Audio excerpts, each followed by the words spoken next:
السلام علیکم ورحمۃ اللہ وبرکاتہ۔ الحمد للہ رب العالمین والصلاة والسلام علی اشرف الانبیاء والمرسلین نبینا محمد وعلی آلہ وصحبہ اجمعین، اما بعد۔ محترم سامعین کرام، آپ کے سامنے جنت میں لے جانے والے اعمال کو سلسلہ وار طریقے سے بیان کیا جا رہا ہے۔ پچھلے درس میں عقیدہ توحید کی اہمیت کے تعلق سے چند باتیں آپ کے سامنے رکھی گئی تھی۔ آج جنت میں لے جانے والے جو اعمال ہیں ان میں دوسرا جو عمل ہے نبی کریم صلی اللہ علیہ وسلم کی اطاعت کرنا، فرما برداری بجا لانا، اس کے تعلق سے چند باتیں آپ کے سامنے رکھی جائیں گی۔ محترم سامعین، دین اسلام میں نبی کریم صلی اللہ علیہ وسلم کی اطاعت کو اسی طریقے سے فرض قرار دیا گیا ہے جس طریقے سے اللہ تعالیٰ کی اطاعت کو فرض قرار دیا گیا ہے۔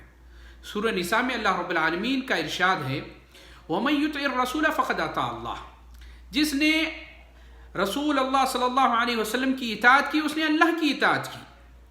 اور سورہ محمد میں اللہ رب العالمین کا ارشاد مبارک ہے، یا ایھا الذین آمنوا اطیعوا اللہ واطیعوا الرسول ولا تبطلوا اعمالکم، اے لوگو جو ایمان لائے ہو، اللہ اور رسول صلی اللہ علیہ وسلم کی اطاعت کرو اور اطاعت سے انحراف کر کے اپنے اعمال کو ضائع مت کرو۔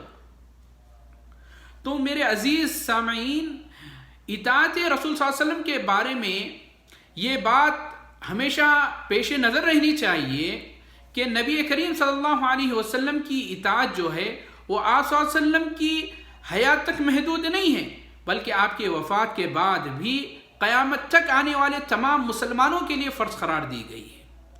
اللہ رب العالمین سورہ احزاب میں نبی کریم صلی اللہ علیہ وسلم کی حیات طیبہ کو نمونہ بنانے کے تعلق سے اللہ تعالیٰ سورہ احزاب میں ارشاد فرما رہے ہیں، لَقَدْ كَانَ لَكُمْ فِي رَسُولِ اللَّهِ أُسْوَةٌ حَسَنَةٌ لِمَنْ كَانَ يَرْجُو اللَّهَ وَالْيَوْمَ الْآخِرَ وَذَكَرَ اللَّهَ كَثِيرًا، کہ ایمان والو مسلمانوں، تمہارے لیے اللہ کے رسول صلی اللہ علیہ وسلم کی ذات میں بہترین نمونہ ہے، جو بھی اللہ اور یوم آخرت کی امید رکھتا ہو اور اللہ تعالیٰ کو بکثرت یاد کرتا ہو۔ نمونہ اس چیز کو کہا جاتا ہے کہ آپ کسی شخصیت کو سامنے رکھ کر اس کے تمام افعال کو، اس کے تمام حرکات کو، اس کے تمام چیزوں کو آپ اپنے آپ میں ڈھال لیں، اس کو دیکھ کر آپ اپنے آپ کو ویسا بنانے کی کوشش کریں۔ نبی کریم صلی اللہ علیہ وسلم کو نمونہ بنانے کا مطلب یہ ہوا کہ نبی کریم صلی اللہ علیہ وسلم کی حیات مبارکہ کو اپنے سامنے رکھ کر اس کے مطابق اپنے آپ کو ڈھالا جائے اور ہر معاملے میں آپ صلی اللہ علیہ وسلم کی فرما برداری کی جائے۔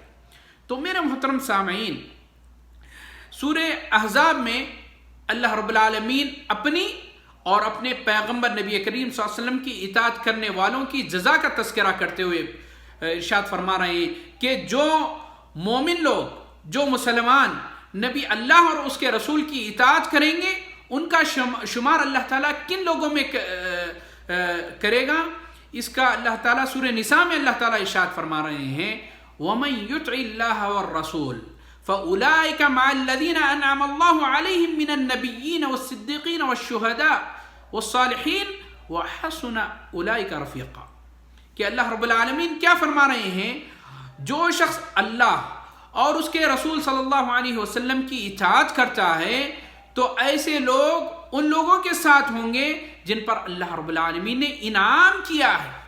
کون ہے میرے بھائی وہ لوگ انعام جس پہ اللہ رب العالمین نے کیا ہے؟ انبیاء، صدیقین، شہداء، صالحین، ایسے لوگ اتنے پیارے لوگ ہوں گے، اور رفیق ہونے کے لحاظ سے یہ کتنے بہت ہی پیارے لوگ ہیں میرے بھائی۔ اطاعت رسول صلی اللہ علیہ وسلم کے بارے میں صحیح بخاری کی ایک بڑی اہم حدیث آپ کے سامنے پیش کروں جو اس میرے موضوع کا اہم حصہ بھی ہے کہ جنت میں لے جانے والے اعمال جو ہیں ان میں نبی کریم صلی اللہ علیہ وسلم کی اطاعت کرنا بھی ہے، ضروری ہے، جس کے بارے میں نبی کریم صلی اللہ علیہ وسلم نے ارشاد فرمایا، صحیح بخاری کی حدیث ہے، کل امتی یدخلون الجنت الا من ابا، قیل ومن یابى یا رسول اللہ، قال من اطاعنی دخل الجنہ ومن عصانی دخل النار ومن عصانی فقد ابا، میری امت کے سب لوگ جنت میں جائیں گے سوائے اس شخص کے جس نے انکار کیا۔ تو صحابہ کرام رضوان اللہ تعالی علیہم اجمعین نے عرض کیا اے اللہ کے رسول انکار کس نے کیا؟ تو آپ نے فرمایا جس نے میری اطاعت کی وہ جنت میں جائے گا، جنت میں داخل ہوگا، اور جس نے میری نافرمانی کی تو اس نے انکار کیا۔ گویا اطاعت رسول صلی اللہ علیہ وسلم اور ایمان لازم و ملزوم ہیں، یعنی اللہ اور اس کی رسول کی اطاعت کے بغیر جنت میں داخلہ ناممکن ہے۔ اور میرے محترم سامعین، ساتھ ہی ساتھ ہم کو یہ بھی چیز ذہن نشین ہونی چاہیے کہ نبی کریم صلی اللہ علیہ وسلم کے طریقے کے برعکس اگر کوئی بھی عمل کیا جائے گا تو قبول نہیں ہوگا، کیونکہ ابھی میں نے جو آیت سورہ محمد کی آپ کے سامنے تلاوت کی ہے، یا ایھا الذین آمنوا اطیعوا اللہ واطیعوا الرسول ولا تبطلوا اعمالکم، کہ اے ایمان والو اللہ کی اور اس کے رسول صلی اللہ علیہ وسلم کی اطاعت کرو اور اپنے اعمال کو ضائع مت کرو۔ اس سے مراد کیا ہے میرے بھائی؟ اس آیت میں جہاں اللہ رب العالمین اپنی اطاعت کا حکم دے رہے ہیں، وہاں اپنے پیغمبر کی اتباع اور فرما برداری اور نبی کریم صلی اللہ علیہ وسلم کے ارشادات کی بجا آوری کا حکم دے رہے ہیں۔ ساتھ ہی ساتھ فرمایا کہ اپنے اعمال کو برباد مت کرو۔ اس سے یہ معلوم ہوا کہ اللہ اور اس کے رسول کی اطاعت نہ کرنا کیا ہے میرے بھائی؟ اپنے اعمال کو برباد کرنا ہے۔ آپ کے سامنے وہ مشہور حدیث آپ کے سامنے رکھتے چلوں، جس میں حضرت انس بن مالک رضی اللہ تعالی عنہ سے روایت ہے کہ نبی کریم صلی اللہ علیہ وسلم کے گھر پر 3 صحابی آئے اور آ کر آپ صلی اللہ علیہ وسلم کے عبادت کا حال پوچھنے لگے۔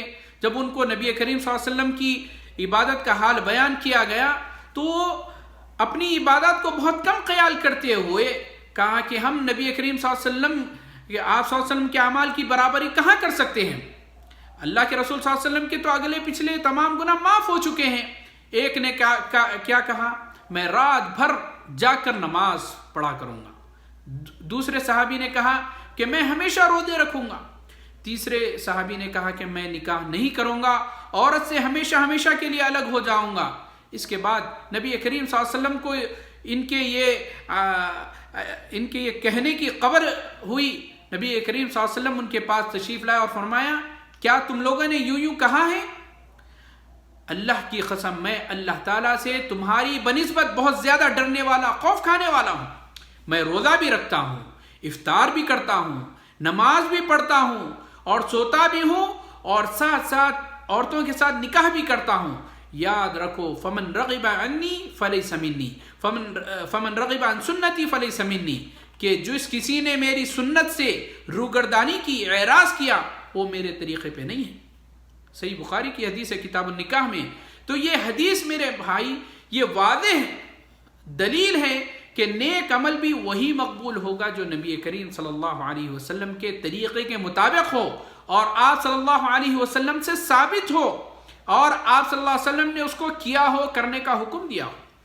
اپنی طرف سے کوئی بھی عمل آپ، چاہے نیک اعمال آپ عبادت کہہ کے، نماز، روزہ، زکوٰۃ، اپنی طرف سے اگر دین میں کوئی اور چیز آپ اضافہ کر دیں جو دین کا حصہ نہیں ہے اور آپ سمجھتے ہیں کہ وہ ثواب ملے گا، ثواب تو نہیں ملے گا محترم سامعین، اس پر آپ کو گناہ ملے گا۔ نبی کریم صلی اللہ علیہ وسلم کے سنتوں سے اعراض کرنا، نبی کریم صلی اللہ علیہ وسلم کے بتائے ہوئے طریقے کے مطابق اپنے آپ کو لے کر نہیں چلنا، یہ تمام اعمال ہم کو میرے بھائی جہنم میں لے جانے والے اعمال ہیں۔ جیسا کہ آج ربیع الاول کے مہینے میں میلاد کی محفلیں قائم کی جاتی ہیں، اور یہ کام کیا ثواب کا کام سمجھ کر لوگ کرتے ہیں، نبی کریم صلی اللہ علیہ وسلم کی محبت میں کرتے ہیں، حالانکہ یہ کام نبی کریم صلی اللہ علیہ وسلم سے، صحابہ سے، نہ تابعین سے، سلف صالحین سے کسی سے ثابت نہیں ہے۔ اور اگر کوئی اس کو دین کا کام سمجھ کر، ثواب کا کام سمجھ کر کرتا ہے تو یقین جانیے ثواب تو نہیں ملے گا بلکہ اس کو عذاب ہوگا۔ تو میرے محترم سامعین، جس طرح نبی کریم صلی اللہ علیہ وسلم نے جو ابھی حدیث حضرت انس بن مالک رضی اللہ تعالیٰ عنہ کی 3 آدمیوں کے عمل کے سلسلے میں میں آپ کے سامنے بیان کیا، وہ عمل کو، تینوں کے عمل کو آپ صلی اللہ علیہ وسلم نے رد کر دیا۔ کیونکہ ان کا یہ عمل نبی کریم صلی اللہ علیہ وسلم کے طریقے سے مطابقت نہیں رکھتا۔ حالانکہ نماز پڑھنا دیکھیے، روزہ رکھنا، عبادت میں ہی مگن رہنا، بظاہر خود کو نیک اعمال میں منہمک کرنا، یہ اچھے اعمال ہیں، لیکن نبی کریم صلی اللہ علیہ وسلم کے طریقہ کار کے موافق نہ ہونے کی وجہ سے ان کے نیک اعمال کو نبی کریم صلی اللہ علیہ وسلم نے ان کے مردود کہا۔ آپ صلی اللہ علیہ وسلم نے ان کی سخت تنبیہ فرمائی، کیونکہ نبی کریم صلی اللہ علیہ وسلم کی سنت سے متصادم ہیں یہ اعمال۔ تو میرے محترم بزرگوں، ہم کو چاہیے کہ ہم نبی کریم صلی اللہ علیہ وسلم کی اطاعت و فرما برداری میں جو صحیح احادیث ہم کو ملتی ہیں، جو نبی کریم صلی اللہ علیہ وسلم کا عمل ہم کو ملتا ہے، اسی پر ہم کو عمل کرنا چاہیے۔ بالکل اسی طرح کوئی بھی ایسی عبادت یا ثواب کا کام جس کی کوئی نظیر آپ صلی اللہ علیہ وسلم کی زندگی یا صحابہ کرام رضوان اللہ تعالی علیہم اجمعین کی حیات یا تابعین یا تبع تابعین رحمہم اللہ کے دور میں ہم کو نہیں ملتی ہے، تو ہم کو نہ نمونہ بنانا چاہیے، نہ اس پہ عمل کرنا چاہیے، نہ اس کی ترویج کرنا چاہیے، کیونکہ ایسے اعمال ثواب تو نہیں ملے گا بلکہ اس کے عذاب ملے گا نبی کریم صلی اللہ علیہ وسلم کے لائے ہوئے دین میں اضافہ کرنے کی وجہ سے۔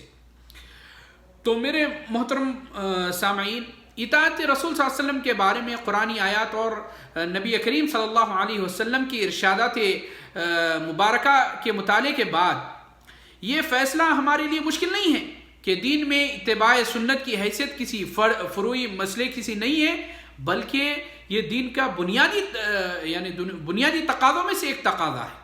اتباع سنت کی دعوت کو چند عبادات کے مسائل تک محدود نہیں رکھنا چاہیے، بلکہ یہ دعوت ساری زندگی پر محیط ہونی چاہیے۔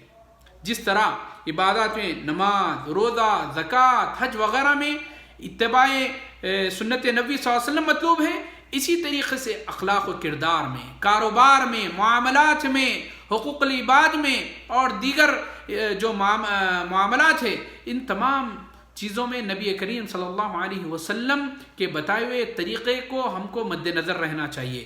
گویا اپنی پوری زندگی کا انفرادی ہو یا اجتماعی ہو یا گھر کے اندر ہو یا گھر کے باہر ہو، کاروبار میں ہو یا دوست احباب کے ساتھ ہو، ہر جگہ ہر وقت نبی کریم صلی اللہ علیہ وسلم کی بتائی ہوئی سنتوں پر عمل کرنا ہر مسلمان پر ضروری ہے۔ محض عبادات کے چند مسائل پر توجہ دینا اور زندگی کے باقی تمام معاملات میں نبی کریم صلی اللہ علیہ وسلم کی سنت کو نظر انداز کر دینا، یہ کہاں سے نبی کریم صلی اللہ علیہ وسلم کی سے محبت کا تقاضا ہے۔ تو میرے محترم سامعین، یہ تھی چند باتیں۔ اب ہم وہ دیکھیں گے کہ وہ لوگ، ان لوگوں کی طرف کیا ان کا احوال بھی جانیں گے جو نبی کریم صلی اللہ علیہ وسلم کی اطاعت سے روگردانی کرتے تھے۔ قیامت کے دن ان کی چیخ و پکار کا اللہ رب العالمین تذکرہ کر رہا ہے سورہ احزاب میں، یوم تقلب وجوہہم فی النار یقولون یا لیتنا اطعنا اللہ واطعنا الرسول وقالوا ربنا انا اطعنا سادتنا وکبراءنا فاضلونا السبیل ربنا آتیہم ضعفین من العذاب ولعنہم لعنا کبیرا۔ دیکھیے کیسے وہ کہہ رہے ہیں اس دن جس دن ان کے چہروں کو آگ لپٹ جائے گی، حسرت اور افسوس سے کہیں گے کہ کاش ہم اللہ تعالیٰ اور اس کے رسول صلی اللہ علیہ وسلم کی اطاعت کرتے، اور کہیں گے اے ہمارے رب، ہم نے اپنے سرداروں اور اپنے بڑوں، اپنے پیروں کی منمانی کی، ان کی بات مانی جنہوں نے ہمیں راہ راست سے بھٹکا دیا، اللہ رب العالمین کے صحیح راستے سے ہٹا دیا۔ اے پروردگار، تو انہیں دگنا عذاب دے، تو انہیں ڈبل عذاب دے اور ان پر بہت بڑی لعنت نازل فرما۔ یہ کون کہیں گے میرے بھائی؟ جو اللہ رب العالمین کی اور اللہ کے رسول صلی اللہ علیہ وسلم کی اطاعت سے روگردانی کریں گے، نہیں مانیں گے، اپنے آپ کو کہیں گے کہ ہم تو اللہ کے رسول صلی اللہ علیہ وسلم سے محبت کرتے ہیں لیکن ہم آپ کی اطاعت نہیں کریں گے، ہم تو فلاں پیر کو مانیں گے، ہم تو فلاں عالم کو مانیں گے، ہم تو فلاں امام کو مانیں گے، ہم نبی کریم صلی اللہ علیہ وسلم سے محبت کرتے ہیں لیکن ہم مانیں گے تو ان کی۔ تو یہ لوگ قیامت کے دن اللہ رب العالمین سے یہ کہیں گے کہ اے اللہ ان لوگوں نے ہمیں گمراہ کیا. یہ علماء سو جو ہیں وہ جان بوجھ کر قرآن کو جانتے ہیں، حدیث کو جانتے ہیں، اس کے باوجود اپنی کرسی کے لیے، اپنے رتبے کے لیے، اپنے مقام کے لیے آج لوگوں کو گمراہ کرتے ہیں. کل انہی کے خلاف ان کے پیروکار ان کے خلاف ہو جائیں گے اور اللہ رب العالمین سے کہیں گے اے اللہ ان کو ڈبل عذاب دے، ڈبل عذاب دے، کیونکہ انہوں نے ہم کو سیدھے راستے سے اللہ اور اس کے رسول صلی اللہ علیہ وسلم کے بتائے ہوئے راستے سے ہم کو ہٹا کر ہم کو ایک الگ نئی راستے پر لے کر گئے. اور اللہ رب العالمین اور ایک جگہ پر سورہ نساء میں اللہ رب العالمین کا ارشاد ہے یومئذ یود الذین کفروا وعصوا الرسول لو تسوى بهم الارض ولا یکتمون اللہ حدیثا. جس روز کافر اور رسول اللہ صلی اللہ علیہ وسلم کے نافرمان آرزو کریں گے کہ کاش انہیں زمین کے ساتھ ہموار کر دیا جائے، برابر برابر کر دیا جائے، یعنی معاملہ ان کا ختم کر دیا جائے، اور اللہ تعالیٰ سے کوئی بات وہ نہیں چھپا سکیں گے. سورہ نساء میں اللہ رب العالمین یہ فرما رہے ہیں. سورہ فرقان میں اللہ رب العالمین کا ارشاد ہے کہ ظالم کیا کہیں گے یوم یعض الظالم علی یدیہ یقول یا لیتنی اتخذت مع الرسول سبیلا یا ویلتی لیتنی لم اتخذ فلانا قلیلا لقد اضلنی عن الذکر بعد اذ جاءنی وکان الشیطان للانسان قذولا. کہ اس دن ظالم شخص اپنے ہاتھوں کو چبا چبا کر کہیں گے میرے بھائی، کیا کہیں گے وہ کہ ہم نے کیا یا لیتنی کیا یوم یعض الظالم علی یدیہ یقول یا لیتنی اتخذت مع الرسول سبیلا. کہ اس دن ظالم شخص کیا کہیں گے، اپنے ہاتھوں کو چبا کر کہیں گے کہ اے کاش میں نے رسول اللہ صلی اللہ علیہ وسلم کی راہ اختیار کی ہوتی. ہائے افسوس کہ کاش میں فلاں کو دوست نہیں بنایا ہوتا، اس نے مجھے صحیح راستے سے گمراہ کر دیا. نصیحت کرنے والی اللہ رب العالمین کا فرمان میرے پاس آیا اور لیکن میں نے کیا کر دیا، اس کی بات نہیں مانی. اور یاد رکھیے شیطان تو ہمیشہ دغا دینے والا ہے. تو یہ تینوں آیتیں جو آپ کے سامنے میں نے رکھی ہیں یہ واضح کرتی ہیں کہ اللہ اور اس کے رسول صلی اللہ علیہ وسلم کی اطاعت سے روگردانی کرنے والے قیامت کے دن پچھتائیں گے، اللہ رب العالمین کے پاس گڑ گڑائیں گے، لیکن ان کا گڑ گڑانا میرے محترم سامعین وہاں کوئی کام نہیں دے گا، کوئی کام نہیں آئے گا وہاں، کیونکہ انہوں نے اللہ کے اور اللہ کے فرمان کو، نبی کریم صلی اللہ علیہ وسلم کی تعلیمات کو آ جانے کے بعد انہوں نے ٹھکرا دیا، وہ نہیں مانے، بولے ارے ہم نہیں مان سکتے، یہ ہمارے امام کے قول سے ٹکراتی ہے یہ بات، یہ حدیث جو ہے وہ فلاں مسلک والوں کے لیے ہمارے لیے نہیں ہے. ایسے بھی کہنے والے لوگ ہیں کہ یہ جو فرمان ہے، یہ حدیث جو ہے یہ فلاں مسلک کے لیے ہے، یہ ہمارے لیے نہیں ہے، یہ حدیث پر فلاں مسلک کے لوگ عمل کرتے ہیں، ہمارے لیے نہیں، ہمارے لیے ہمارے لیے اپنے امام کا قول کافی ہے.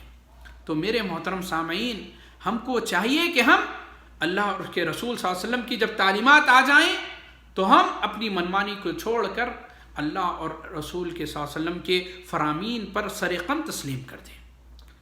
اور ایسے لوگوں کے بارے میں اللہ رب العالمین کیا فرما رہا ہے، سورہ نور میں بتایا کیا ہے، ان کی صفات کا ذکر کیا ہے کہ جو اللہ رب العالمین کی اطاعت کرتے ہیں، اللہ کے رسول صلی اللہ علیہ وسلم کے فرمان کو بجا لاتے ہیں. کیسے لوگ ہیں؟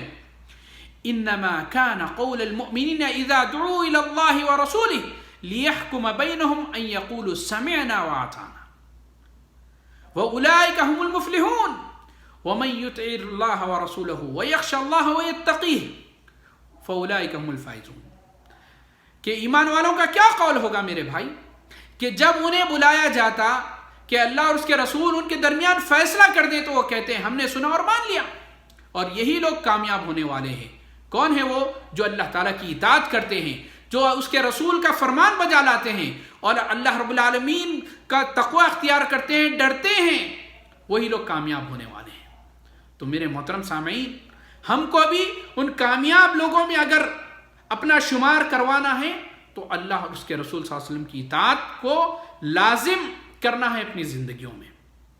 محترم سامعین آپ کے سامنے ایک واقعہ رکھتے ہوئے میں اپنی بات کو ختم کروں گا کہ ایک نبی کریم صلی اللہ علیہ وسلم کے ایک بہت ہی حبیب صحابی تھے جن کا نام تھا جلیبیب۔ ایک دفعہ نبی کریم صلی اللہ علیہ وسلم نے ان سے کہا یا جلیبیب الا تتزوج، کہ اے جلیبیب تم شادی نہیں کرو گے؟ تو جلیبیب رضی اللہ تعالی عنہ نے کہا کہ اللہ کے رسول مجھ جیسے آدمی سے بھلا کون شادی کرے گا، کون شادی کرے گا؟ نبی کریم صلی اللہ علیہ وسلم نے 3 مرتبہ ایسے ہی کہا یا جلیبیب الا تتزوج، اے جلیبیب تم شادی نہیں کرو گے؟ تو پھر وہی 3 مرتبہ وہی جواب انہوں نے دیا کہ اللہ کے رسول مجھ سے شادی کون کرے گا، میرا رنگ کالا، پھٹے کپڑے، خاندان، نہ مال و دولت۔ نبی کریم صلی اللہ علیہ وسلم نے فرمایا کہ دیکھو فلاں انصاری کے گھر جاؤ اور ان سے کہو کہ اللہ کے رسول صلی اللہ علیہ وسلم نے تمہیں سلام کہا ہے اور فرمایا کہ اپنی بیٹی سے تم میرا نکاح کر دو۔ جلیبیب رضی اللہ تعالیٰ عنہ خوشی خوشی اس انصاری کے گھر گئے، انصاری صحابی کے گھر، اور دروازے پر دستک دی۔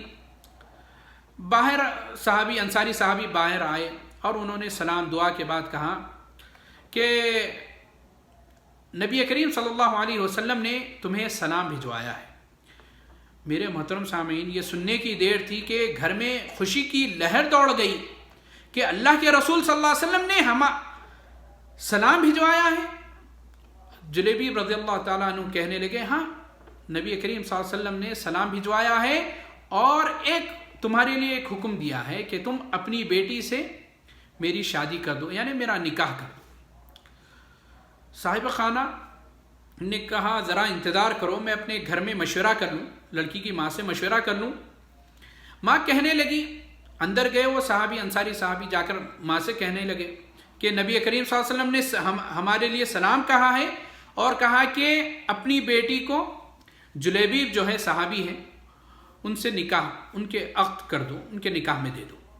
ماں کہنے لگی ہرگز نہیں، میں ایسے شخص سے اپنی بیٹی کی شادی بالکل نہیں کروں گی، نہ خاندان کا کچھ عطا پتہ، نہ مال و دولت ہے، اور نہ ہم جانتے ہیں اور غریب ہیں۔ تو میرے محترم سامعین یہ کہنے لگی تو بیٹی جو پردے کے پیچھے سے یہ تمام باتیں سن رہی تھی وہ جان گئی کہ حکم کس کا ہے۔ ماں کی بات سنتے ہی پردے کے پیچھے سے بول اٹھی کہ اے ماں، اس آنے والے کو نہ دیکھو، اس کے بھیجنے والے کو دیکھو۔ سبحان اللہ، کیسی تربیت تھی! دیکھیے نبی کریم صلی اللہ علیہ وسلم کی محفل میں صحابہ کرام ہوا کرتے تھے، لیکن وہی تربیت نبی کریم صلی اللہ علیہ وسلم کی جو تربیت تھی، گھر میں ایک بیٹی اپنی ماں کو دیکھیے نصیحت کر رہی ہے۔ آج ہمارے گھر کا عالم دیکھیں میرے بھائی، بڑے ہیں خاندان کے، کتنا بھی بڑا گناہ کا کام کر لیں ہم کہتے ہیں وہ خاندان کے بڑے ہیں، انہیں کچھ نہیں کہہ سکتے ہم، چاہے وہ اللہ کے رسول کی نافرمانی کر رہے ہوں، ہم کہتے ہیں ہم تو نہیں کہہ سکتے۔ میرے بھائی محبت سے سمجھائیں، اللہ کا خوف دلائیں، اللہ کے رسول صلی اللہ علیہ وسلم کی باتیں بتائیں، یقیناً آپ اپنی ذمہ داری کو پورا کریں۔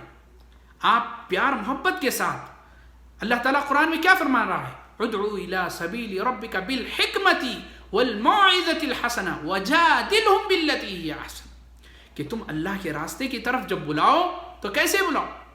حکمت کے ساتھ، نصیحت کرتے ہوئے۔ اگر وہ تمہارے ساتھ برا بھی سلوک کر رہے ہیں، لڑائی جھگڑا بھی کر رہے ہیں، تو تم ان کے ساتھ اچھا معاملہ کرو۔ یہ ہے میرے بھائی اسلام کے اصول۔ لیکن آج ہمارا معاشرہ دیکھ کر ہم کو آج ہمارے معاشرے میں تبدیلی لانی چاہیے کہ خاندان کے بڑے ہیں، غلط کام کر رہے ہیں، پورا خاندان خاموش، بولتے بڑے ہیں ہم نہیں بول سکتے، ہم نہیں بتا سکتے۔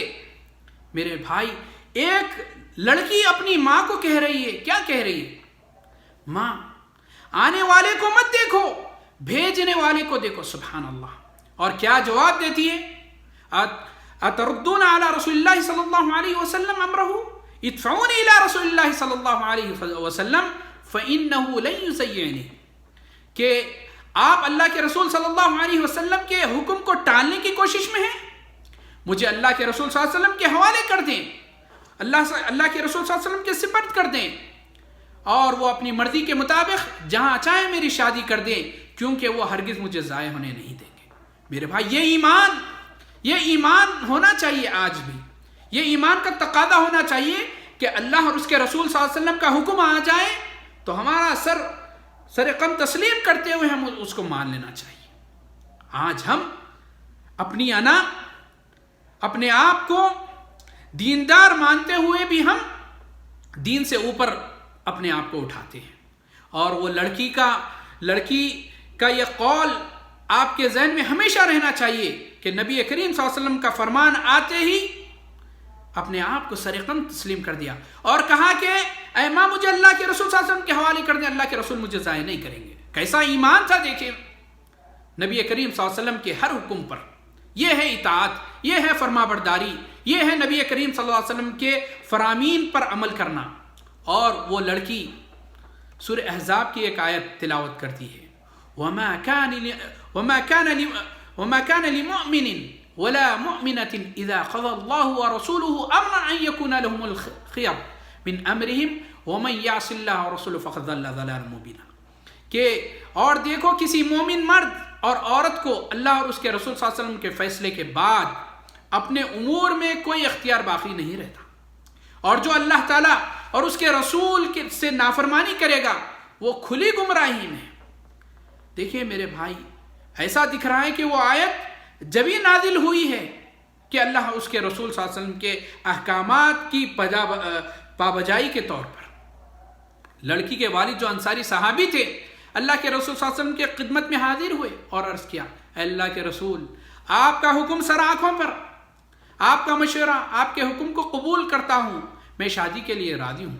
نبی کریم صلی اللہ علیہ وسلم کو جب اس لڑکی کی اس جواب کی خبر ہوئی تو آپ صلی اللہ علیہ وسلم نے اس لڑکی کے حق میں دعا کی، اللہم صب الخیر علیہا صبا ولا تجل عیشہا کدا کدا، کہ اللہ اس بچی پر خیر اور بھلائی کے دروازے کھول دے، اس کی زندگی کو مشقت اور پریشانی سے دور رکھ۔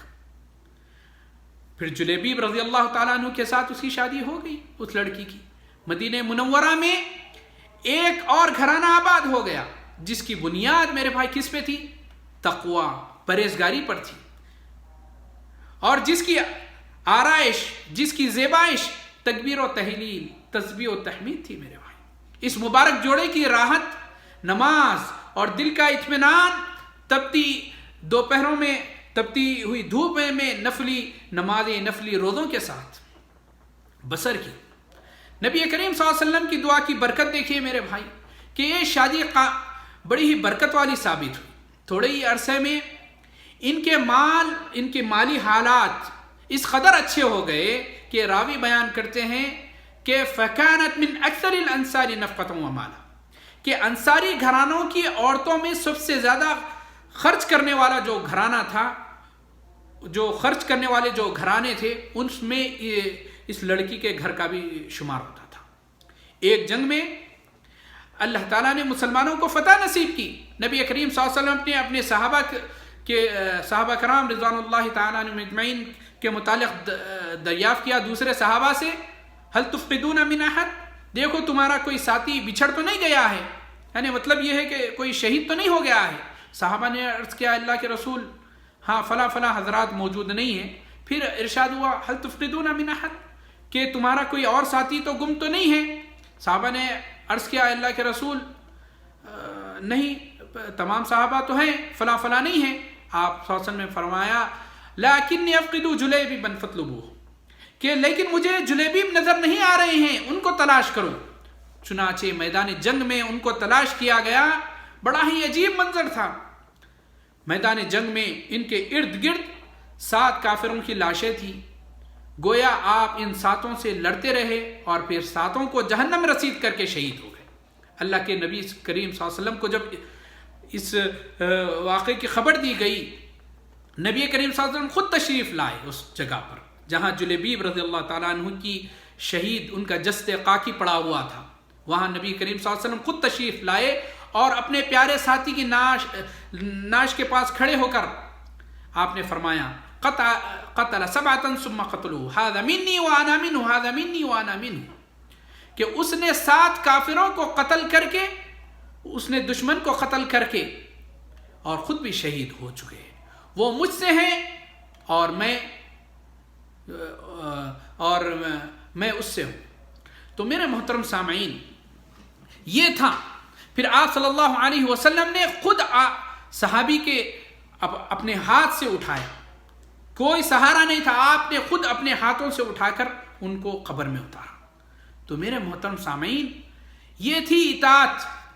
یہاں جلیبیب رضی اللہ تعالیٰ عنہ کی بھی اطاعت دیکھیں، نبی کریم صلی اللہ علیہ وسلم نے کتنا پسند کیا ان کو.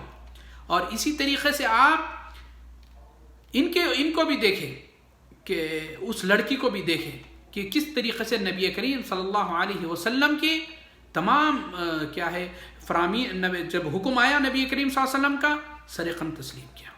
اللہ تعالیٰ سے دعا ہے کہ اللہ تعالیٰ ہمیں صحیح معنوں میں نبی کریم صلی اللہ علیہ وسلم کا متبع بنائے، اور نبی کریم صلی اللہ علیہ وسلم کے حوض کوثر سے آپ صلی اللہ علیہ وسلم کے ہاتھوں جام کوثر پینے والوں میں شامل فرمائیں.